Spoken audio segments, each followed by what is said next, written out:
Nice.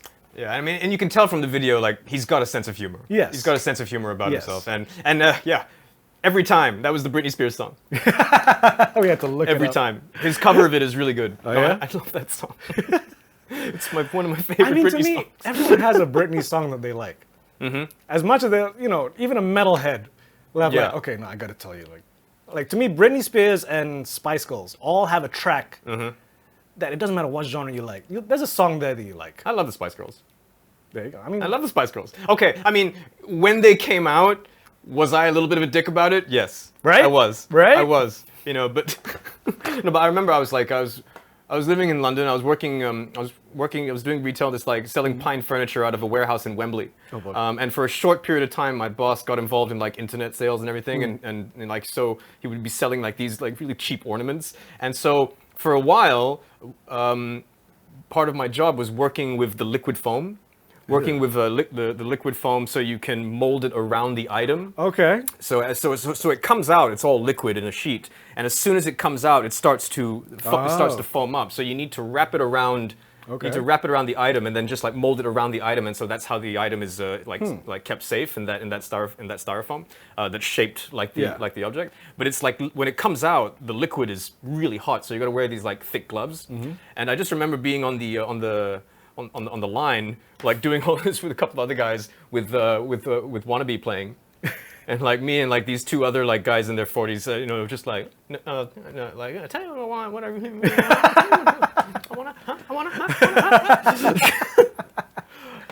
But no, I mean, when I listen to the Spice Girls now, I love it. I don't have such a stick up my ass about it now. But I've always liked Britney. I've always liked Britney. Like "Slave for You." That's a kick-ass song. That's a good "Toxic" song. is a fucking good song. I mean, I even like "Oops, I Did It Again." Like, I do like that song. That song was everywhere when it was out. Yes. You could not avoid it. And it was like, I remember in a pub, in the Union pub, right? And I think it was like the Moot song just came out.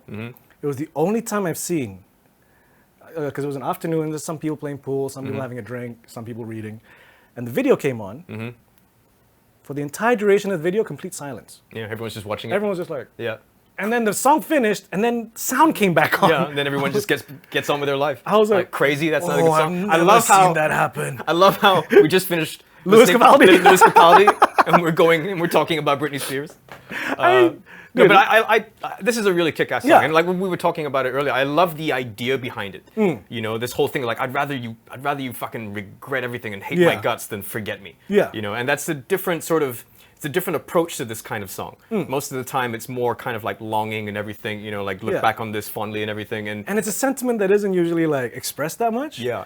Because going back to the soundtrack stuff, like there's a scene in Swingers where he says like, after a while you get to a point where you miss the pain. Yeah. And he's like, what do you mean you miss the pain? Well, you miss it the same reason you miss her, because you've lived with it for so long. And it's the same. It's kind of like that same sentiment of like, you don't miss the person anymore. Yeah. But you just want to like still be on the fucker's radar or something at least. Yeah. As opposed to like, oh, I was over you like weeks Yeah. ago. Like it meant something. Yeah. Yeah. At least let it mean something. Yeah, Otherwise, exactly. what the fuck were we doing? Exactly. And and I just really like that sentiment about this. And it is also like a more, like I said, a more upbeat track than what he's usually known for. yeah. And just chilling by the pool, where Chilling by the pool, letting his gut hang out. Everything's peachy. I do wonder now, is Capaldi like a common Scottish name? Yeah, because there's also like Peter. Yeah, Peter there's Capaldi. Peter Capaldi. Yeah. They're So we not just related, so right? like we just like find two of them, and they're like, is it a common Scottish name? I mean, because it's not a muck. Well, other than these two, I've never met a Capaldi. Yeah, me neither. Yeah, maybe it's not as common as we think. Maybe only the famous Scots are Capaldis. If you're Scottish, leave a comment. Is your last name Yeah. Capaldi? If so, please leave a comment. Yes, I am, and you're a bunch of fucking idiots. We're everywhere. Oh man, that was a nice track. Yeah. Any word on when the album's coming out? I'm not sure. I gotta look into that. So the one that I picked is someone's been around for a while, but this album came out around last year as well. It's a group called Fantastic Negrito. It's an album called Black Jesus, White Problems, and a song called Highest Bidder. Right. So let's check that out.